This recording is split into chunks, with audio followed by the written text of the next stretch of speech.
Actualmente las fuerzas ucranianas están librando una batalla desesperada en 4 ciudades claves a lo largo del frente: Pokrovsk, Toretsk, Chasiv Yar y Velika Novosilka. Estos puntos estratégicos, todos importantes centros industriales y de recursos, parecen destinados a caer en manos rusas. No es un secreto que todas las guerras tienen un componente económico, y a las cuestiones de seguridad y control territorial se suma la lucha por dominar recursos vitales. Y es en este contexto donde Rusia se encuentra incluso a las puertas de la última y más grande mina de carbón de coque de Ucrania, esencial para la producción de acero. Pero hagamos primero un repaso, pues según el analista militar de Bild, Julian Ropke, todas estas ciudades están a días o semanas de caer, y según fuentes militares ucranianas el 95% de Toretsk está bajo control ruso, y las fuerzas ucranianas mantienen en su poder tan solo una pequeña mina, Toretskaya, que une las afueras de la ciudad de Toretsk con el pueblo de Krimskoye, y en el cual ya han entrado las fuerzas rusas y cuya caída parece inevitable. Por otro lado, más del 60% de Chasiv Yar está ocupado por las fuerzas rusas, y las tropas ucranianas han perdido el control de la mayor zona residencial de varios pisos y de la planta refractaria, lo que es extremadamente desventajoso para la posición defensiva del ejército ucraniano, ya que los subdistritos restantes de Novoseverny y Shevchenko quedarán completamente expuestos al frente del ataque ruso. Ahora, los ucranianos solo conservan el centro administrativo de la ciudad y algunas áreas suburbanas, mientras que los rusos han asegurado el control del estadio Avangard y se encuentran flanqueando el hospital de Chasiv Yar, en el extremo del distrito central, y ahora buscan rodear el centro de la ciudad, aprovechando la complicada situación táctica de las fuerzas ucranianas, atrapadas en sus espaldas entre lagos y pantanos que dificultan su retirada ordenada hacia Konstantinivka. Una vez que se rompa la fortaleza de Chasiv Yar, toda la línea de defensa del canal Seversky-Donetsk y que ha aguantado tanto tiempo perderá su papel, lo que sacudirá todo el arco de defensa de Donetsk, y en el futuro inmediato la ciudad vecina de Konstantinivka será el próximo objetivo de Moscú. Mientras tanto, Velika Novosilka está siendo rodeada por 3 lados. Esta ciudad de importancia estratégica, situada a 17 kilómetros de la frontera de la región de Dnipropetrovsk y que está fuertemente fortificada, conecta con importantes lugares como Guliái-Pole y Orehip, desde donde Ucrania lanzó su ofensiva de verano del 2023. Sin embargo, las fuerzas rusas la han flanqueado por ambos flancos, por lo que la línea de suministro ucraniana depende de un estrecho corredor que cruza el río Mokry Yali y a través de un puente que no existe, ya que fue destruido por las tropas rusas. Los observadores militares ya creen que las fuerzas ucranianas podrían retirarse pronto para evitar un total cerco de su guarnición.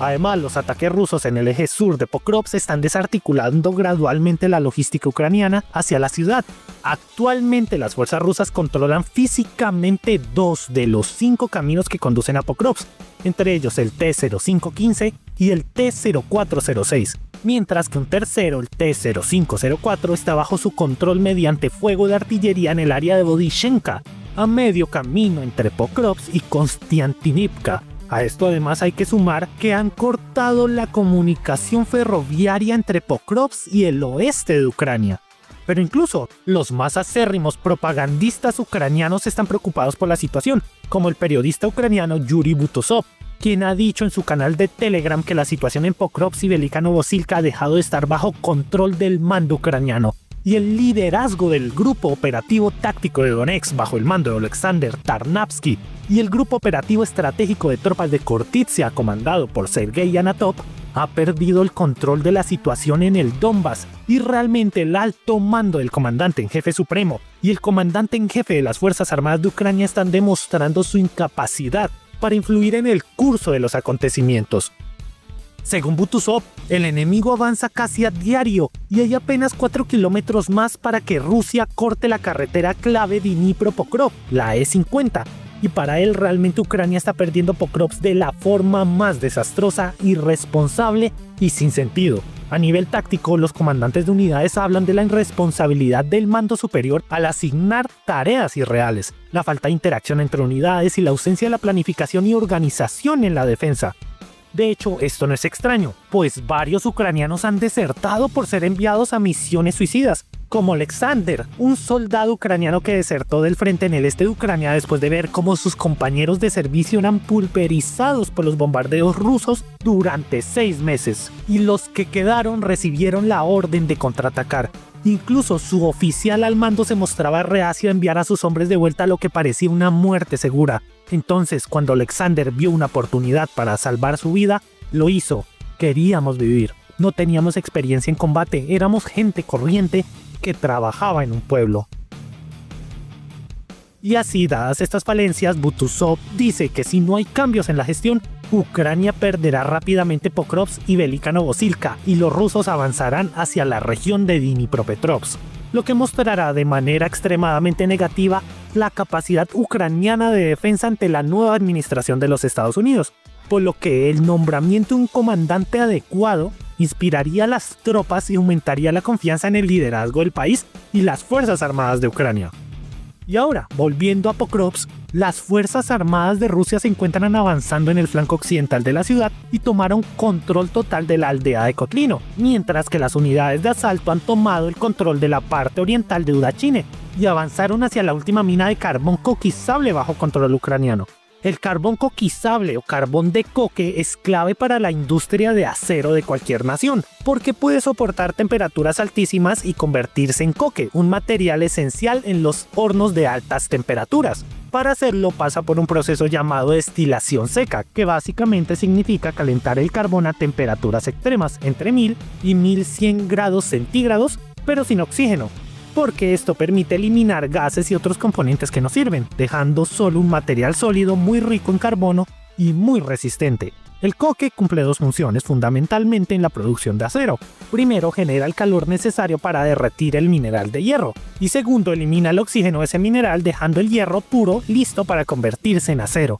Sin este tipo de carbón el proceso de hacer acero sería mucho más complicado, así como caro, y por eso es tan importante para cualquier país con una industria metalúrgica fuerte como Ucrania. Ahora mismo las tropas rusas están a las puertas de esta mina, de la cual se extrajeron en 2023 3.5 millones de toneladas de carbón de coque que sustentaron el año pasado la producción de más de 7.5 millones de toneladas de acero.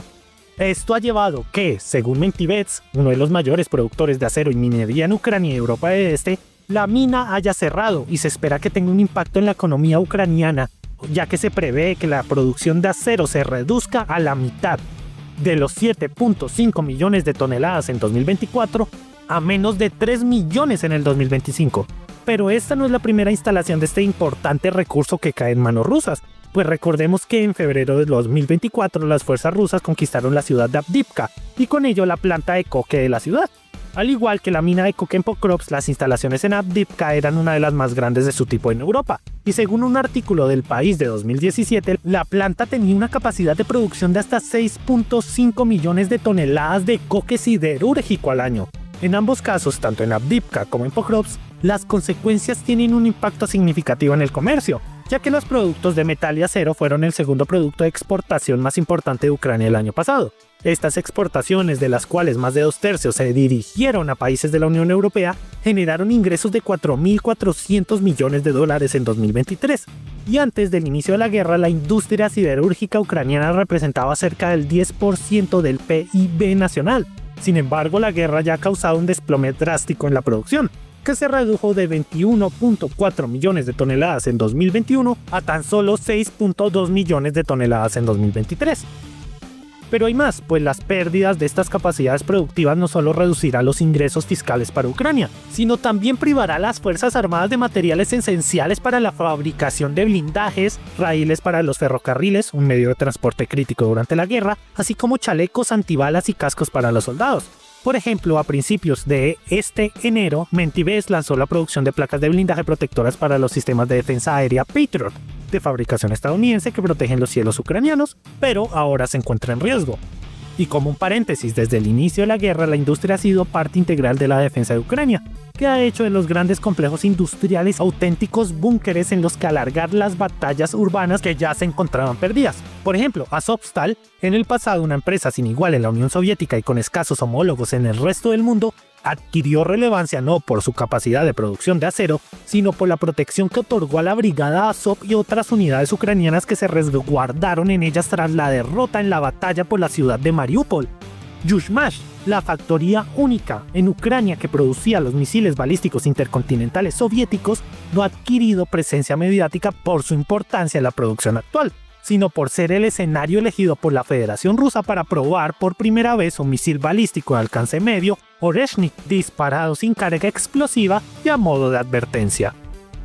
Y ahora sí, retomando, con el cierre de la mina debido al avance de las fuerzas rusas, Ucrania ha perdido su principal suministro nacional de coque. Esto ahora obligará al país a depender de importaciones de carbón coquizable, lo que incrementará los costos de producción. Además, hay que contar que una vez termine la guerra, esta producción pasará a manos de Rusia, y por esto es por lo que las fuerzas ucranianas dañaron deliberadamente las instalaciones mineras de carbón y edificios administrativos alrededor de Pokrovsk. Las tropas rusas habían avanzado hasta menos de 1 kilómetro del pozo número 3 de la mina de coque en Udashne, lo que hizo temer que pudieran capturarlo y explotar sus túneles para flanquear las posiciones ucranianas, tal como pasó en la batalla de Avdiivka. En respuesta, los mineros, en colaboración con los militares, comenzaron a perforar agujeros debajo del pozo para colocar explosivos. Y según varios trabajadores, unos días después, alrededor del 20 de diciembre, el pozo explotó. Todo se derrumbó y ahora todo es roca, dijo Telegin, un minero ucraniano. Esto es contraproducente para Estados Unidos y la OTAN, pues Ucrania se asienta sobre trillones de dólares en minerales que podrían ayudar a la economía estadounidense, tal como lo afirmaba hace unos meses el beligerante senador republicano Lindsey Graham,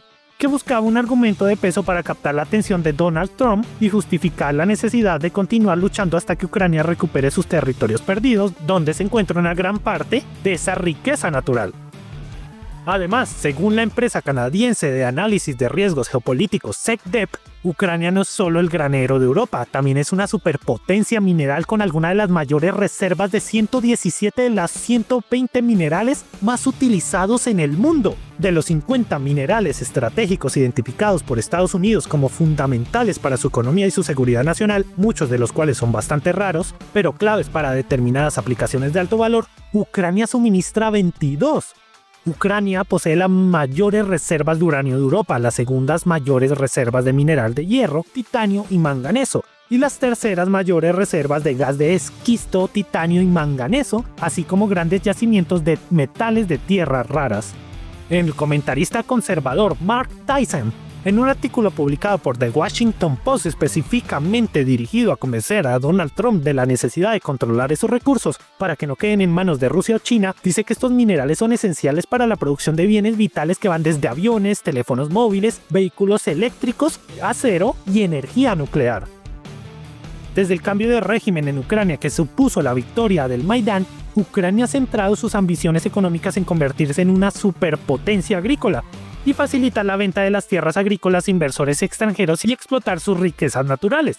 Por ejemplo, según un estudio del Servicio Estatal de Geología y Subsuelo de Ucrania de 2018, en Ucrania, específicamente en cercanías a la aldea de Shevchenko al noroeste de Velika Novosilka, hay un yacimiento de mineral de litio que contiene aproximadamente 13.8 millones de toneladas de mineral de litio, con un contenido de óxido de litio puro de hasta 207.000 toneladas. Es el depósito más grande no solo de Ucrania, sino de toda Europa. Además de litio, el yacimiento también contiene tantalio, niobio y berilo, razón por la cual la empresa minera registrada en Australia, propiedad de un empresario británico European Lithium, anunció a finales de 2021 que estaba en proceso de asegurar el yacimiento de Shevchenko. Sin embargo, el 12 de enero, para pesar de Occidente, el yacimiento fue capturado por las fuerzas rusas. Ahora, con la mina tan cerca de las tropas rusas, Occidente pierde la posibilidad de un valioso recurso estratégico. Sin embargo, esto no es lo único preocupante. La guerra ha reducido drásticamente la demanda interna de acero en Ucrania, dejando su producción casi exclusivamente destinada a la exportación. Pero, a pesar de esto, los elevados costes energéticos provocados por los ataques rusos a las infraestructuras eléctricas del país han hecho que el acero ucraniano pierda competitividad frente a sus rivales internacionales.